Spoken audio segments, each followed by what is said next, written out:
Good morning, everyone. Thank you for joining me again. We are having some serious winter weather here. My backyard looks like Narnia, and my driveway looks like and is an ice skating rink. So I think today is a very good day to stay indoors and tackle some household projects. For instance, I need to organize at least one of my kitchen gadget drawers. I have a lot of kitchen gadgets.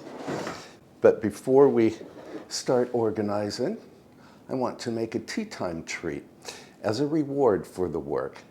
And I think we will make shortbread cookies. In fact, I have lavender here. We will make lavender shortbread cookies.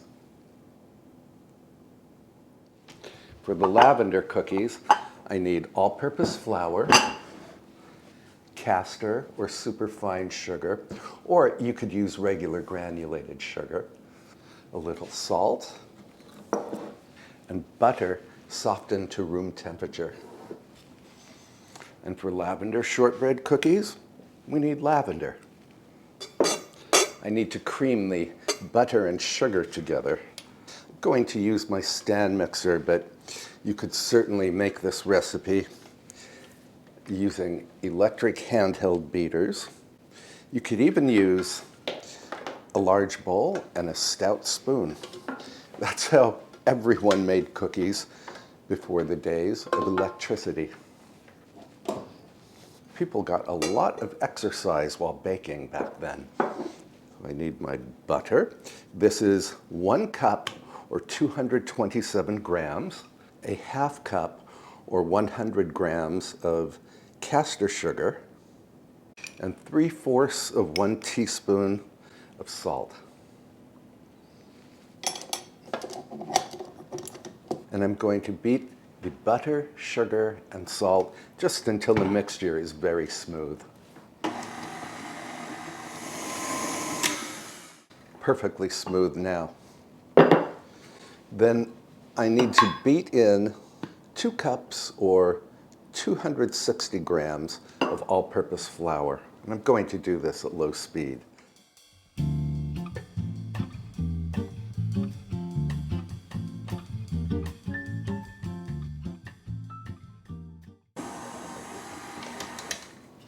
Now we can beat in some of these organic food-grade lavender blossoms. I vacuum sealed this jar. Let's see if I can get the lid off. Got it. I'm not sure how much lavender blossom to use. This smells heavenly. Maybe 1, maybe 2 tablespoons. Let's see.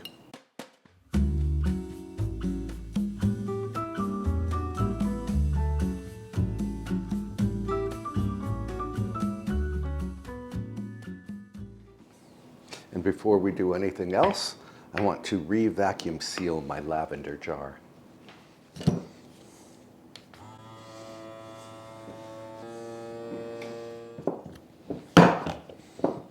And just like that, the lavender is vacuum sealed.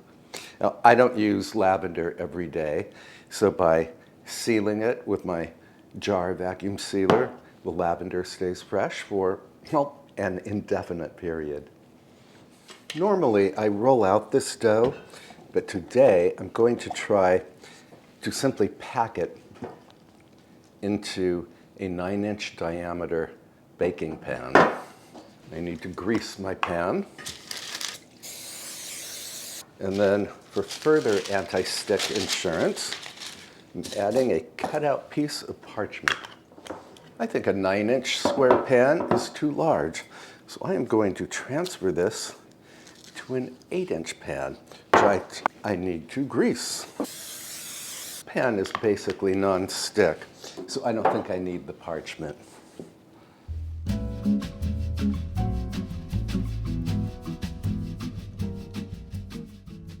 I like to dock the dough all over with the tines of a fork. And then This goes into the refrigerator for 45 minutes.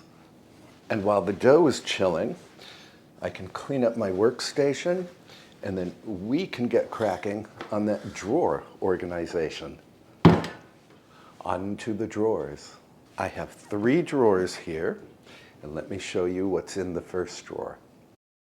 So I have all of my measuring cups and measuring spoons, and who knows what else is in here. I have a lot of measuring cups and measuring spoons. I'm not going to keep all of the measuring cups because I actually use them very rarely these days because I have a kitchen scale, and a kitchen scale is infinitely more accurate than a measuring cup. So I am going to take every single item out of this drawer.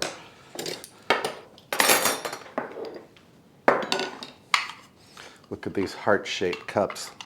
My mother sent these to me.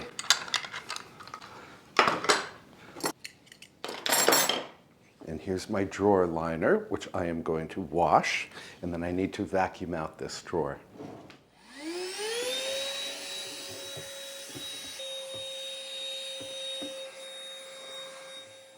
Besides vacuuming, I also sanitized the drawer. I do all of my food prep right here at this workstation.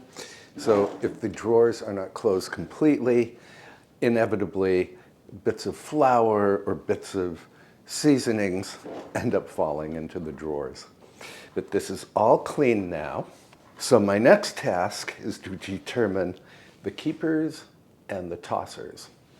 And I always ask myself 3 questions. Do I want it? Do I need it? Do I use it?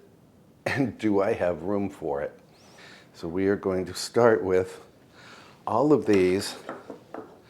I think these are measuring cups made from eucalyptus. I bought them because I like the color, but I don't use them.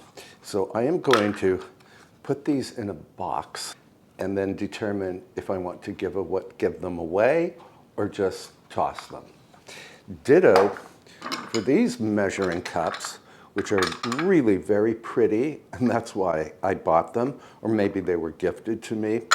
But again, they're just not accurate for measuring, so there's no need to keep them. I guess that was 4 questions that I asked myself, not 3. These go bye-bye. So I'm putting the things I'm not keeping in this bag, and then I can wash everything, and I could donate these to a charity shop. I will not, however, donate these very, very old plastic measuring spoons. I don't like round measuring spoons any longer because they don't fit into spice jars. I do, however, like these rectangular measuring spoons that do fit into spice jars. And I can link these spoons in the description below if you are interested. These are keepers. Pastry brushes. These are keepers. These are bristle brushes, and then I also have silicone brushes that I use. And I have more of these measuring cups, but they are in the dishwasher. I'm going to keep them. This chain came from, I don't know what. Out it goes. Now suddenly, there is going to be a lot of surplus room in this drawer. Now I do wish that I had a drawer organizer, and I can maybe find one locally, but my driveway is solid ice. I'm not leaving today, so I will just tuck these back into the drawer.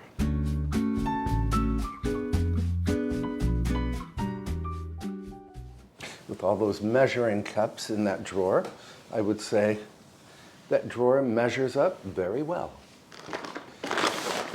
This next drawer holds all of my kitchen knives. I am not departing with any of them because they were very expensive and I do use all of them. However, there is one item in this drawer that I have no need for. It's a honing tool for honing knives. I don't need this because I have this wonderful gadget that not only hones knives, but it sharpens them, gives them a razor sharp edge. And you've seen me use this knife sharpener in other videos. So let's move on to the most embarrassing drawer of all. It's the third drawer over here.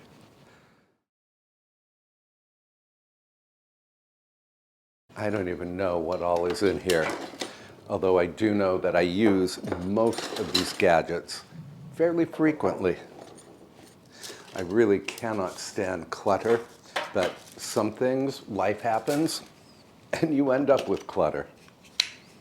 I seem to have a lot of just about everything in this drawer, and I need to wash off my liner.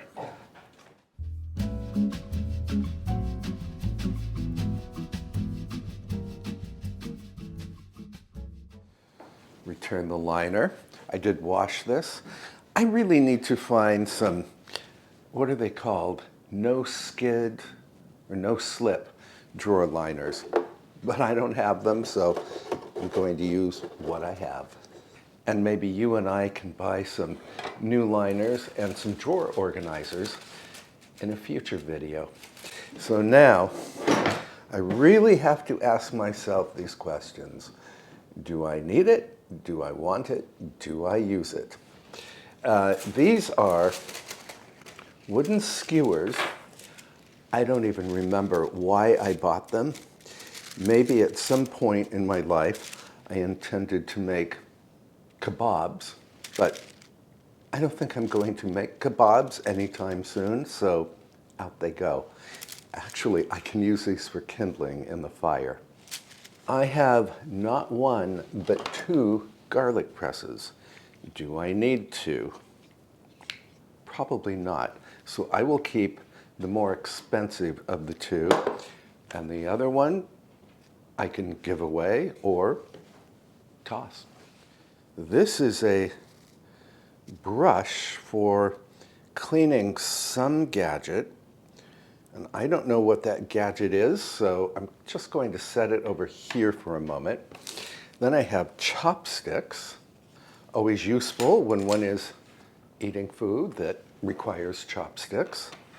I have these whisks, miniature whisks. 1, 2, 3. Okay, I have 3 whisks. Now, I do use these when I'm mixing ingredients in very small containers. I have a serrated vegetable peeler, but I really don't, do I use this? The vegetable peelers that I prefer are the Y-shaped peelers. They're much easier to work with. They do a much faster job than the old style peeler. 1, 2. Oh, I knew there was a third one here. 3. These are definite keepers. I actually have 2 of these serrated vegetable peelers. I use this one when I'm peeling something like a peach, something with a soft skin. So I will keep this, but I don't need a duplicate.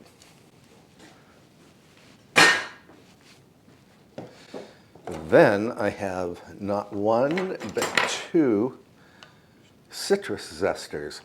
I'm going to keep both because when I'm doing cooking videos, there are times when I will have 1 citrus zester in the dishwasher and I will immediately need a clean one.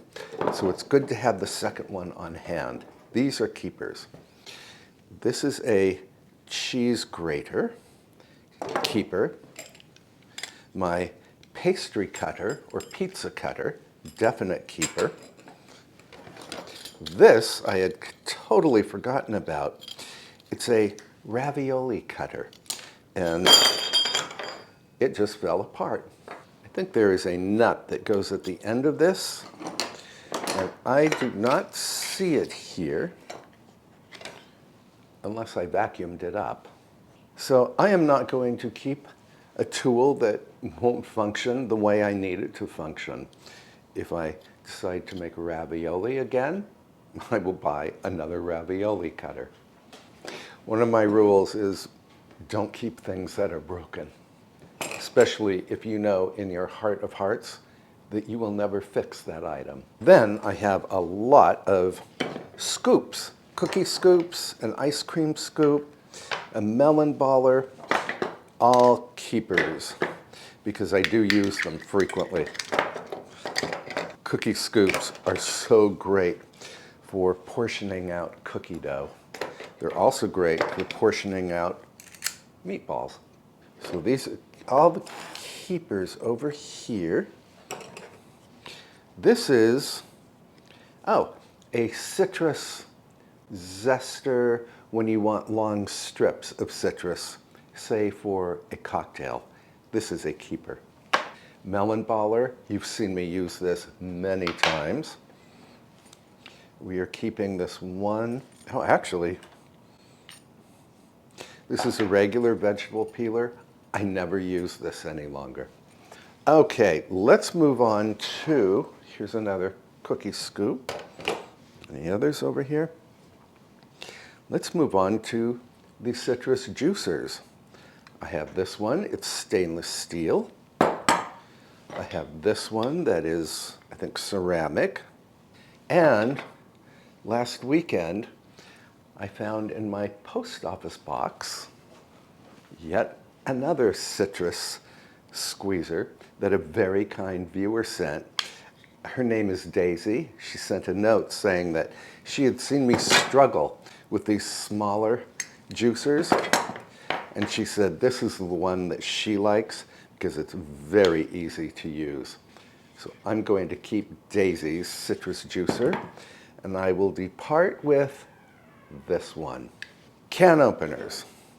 I have two, and the reason I have two is because if one breaks, I want to back up. Both keepers. Digital thermometer, which you've seen me use probably hundreds of times, definite keeper. My bench scrapers, a large one, a small one, both keepers. Dough or bowl scrapers, keepers, I use them. Actually, I use the green ones because they're colorful. I don't use the white one. Out it goes.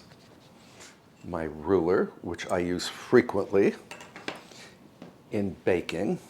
And what? I don't even know what this thing is.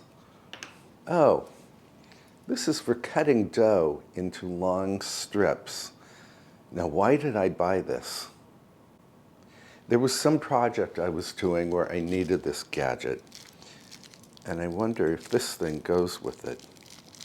No, I know what this gadget is for. So I am going to keep this little dough strip maker. Now at this point, I could really use a drawer organizer. But I know everything will fit neatly in that drawer. But how to do it? Since I have newfound room in my measuring drawer, I'm going to put the cookie scoops there.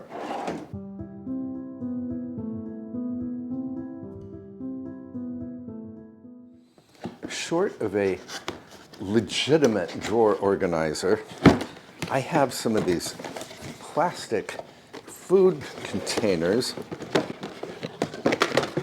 which, because they are plastic, I really don't want to use for food any longer. So I think we can employ some of these to hold our utensils here. For instance, I can put all of my Y peelers in here. Also put my regular serrated vegetable peeler in here.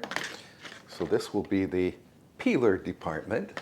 And since this citrus stripper is also a kind of peeler, it can go in the same container. And this other dough stripper can go in there as well. Then I can put my mini whisks in another container, along with my lemon baller, my digital thermometer, and my pastry cutter can be hung from a peg on my pegboard over here. I can also suspend this cheese grater from a hook. And I forgot, I ordered this really cool cabbage peeler. It took weeks to arrive. I think it was shipped from Japan, actually. But it turns cabbage into very thin, beautiful ribbons. And I cannot wait to try this with you in a future episode. This is a definite keeper, and it can go with my other peelers. Okay, and I think everything else will fit in this drawer.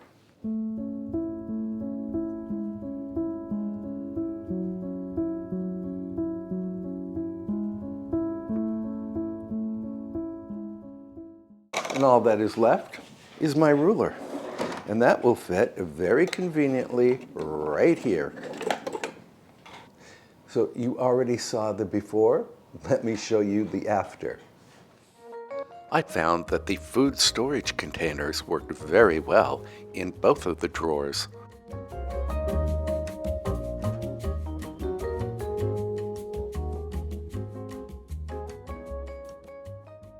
Much better organized now, but these drawers will be even better organized once I buy some proper organizers. And again, I think we should buy those pieces together in a future video. And with the drawers somewhat organized now, I can preheat my oven to 300 degrees Fahrenheit or 150 degrees Celsius. And while the oven is preheating, we can bring Avery for a walk in the garden. It's really treacherous outside. I'm going to wear my boots that have the best traction.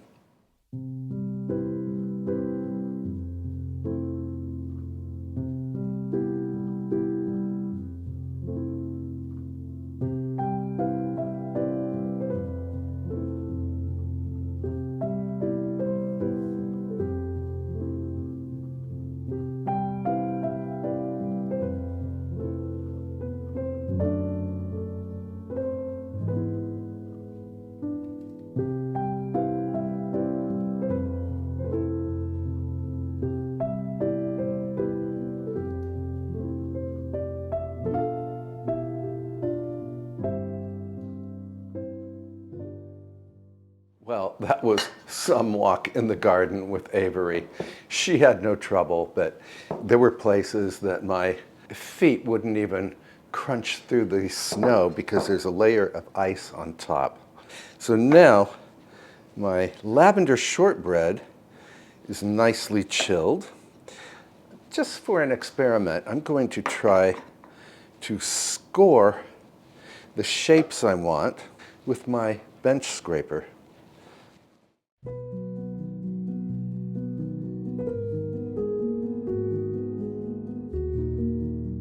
If the score marks work as I intend them to, I will be able to break off little rectangular cookies after this is baked in the oven.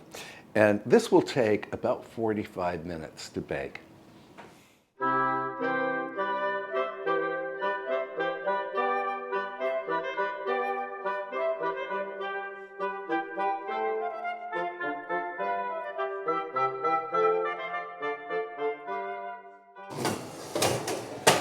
These shortbread cookies smell just heavenly. I love the scent of lavender. Now, before we do anything, I have to remember which drawer my bench scrapers are in. I want to rescore these cookies. I changed my mind. I think I will unmold this once it has cooled. And while we wait for that to happen, I wanted to talk to you about these tulips. Now, I had some purple tulips that you and I arranged together last week and that I displayed in the music room when Victoria and I played our two-piano version of a Bach fugue on video.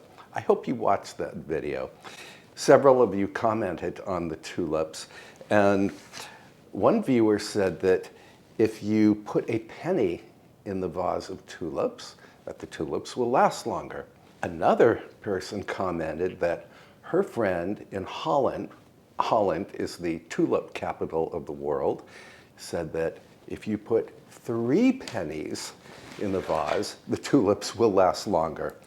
I do have 1 penny in here.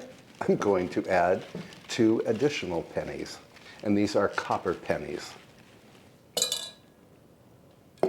So now we have 3 coins in the fountain, and we will see how long these tulips last.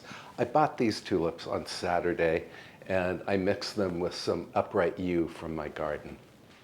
I think we can unmold these cookies now. Of course, this will probably fall apart where I made that score mark, but that's okay. It worked. And now I want to cut this into little rectangles. See, I already have 1 rectangle here.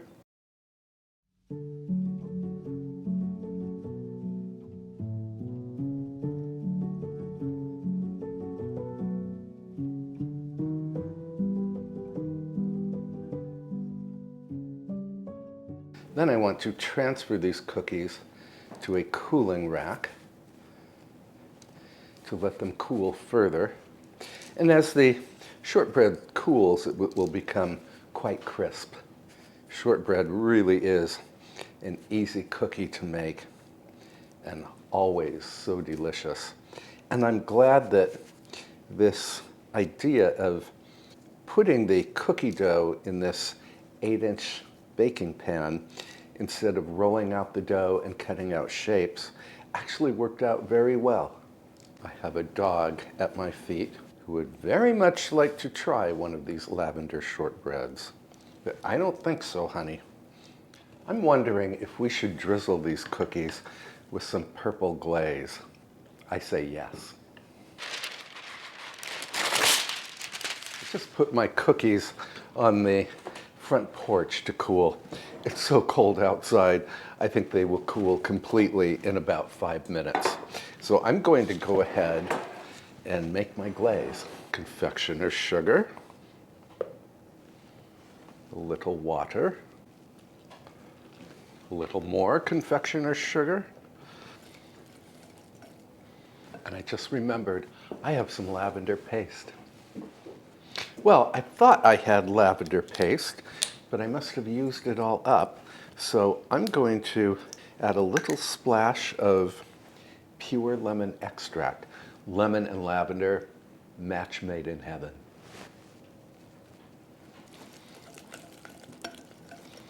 I think this is about the right consistency.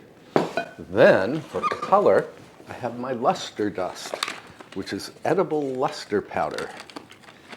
And I have every conceivable color in here.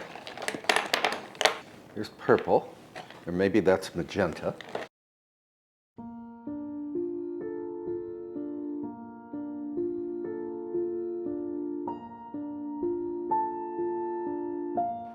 I'm going to put these away, and then we can fetch the cookies from the front porch. These cookies were not on the porch even 5 minutes, I think, and already they are super cold. I don't think we're having a cookie. Would you like a dog biscuit? You want one of your own cookies? I can arrange that. I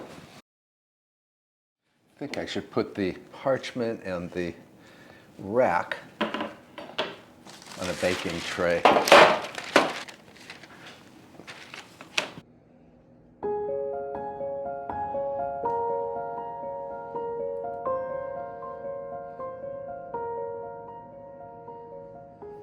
And while the icing sets up, we can brew some tea. So I think Darjeeling autumnal tea is the right tea to go with these biscuits.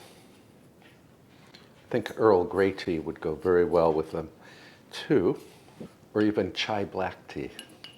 This is the tea that you and I bought together at Tierra Farm. Super fragrant.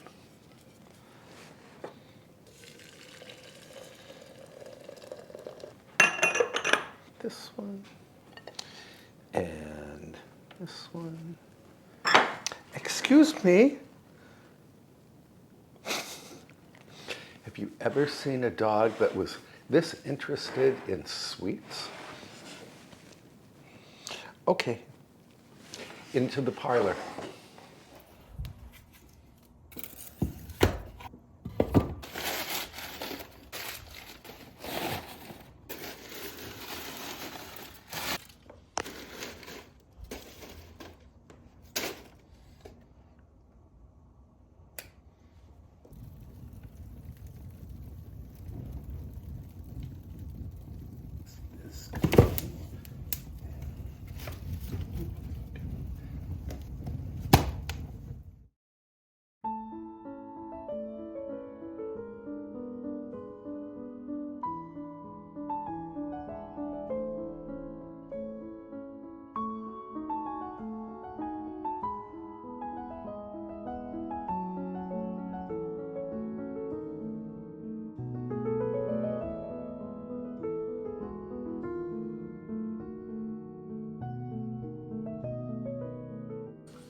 I generally do not add milk to my autumnal Darjeeling tea.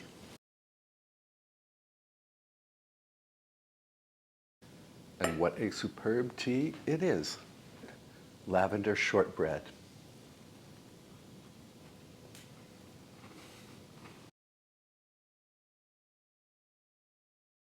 These lavender shortbread cookies are absolute perfection.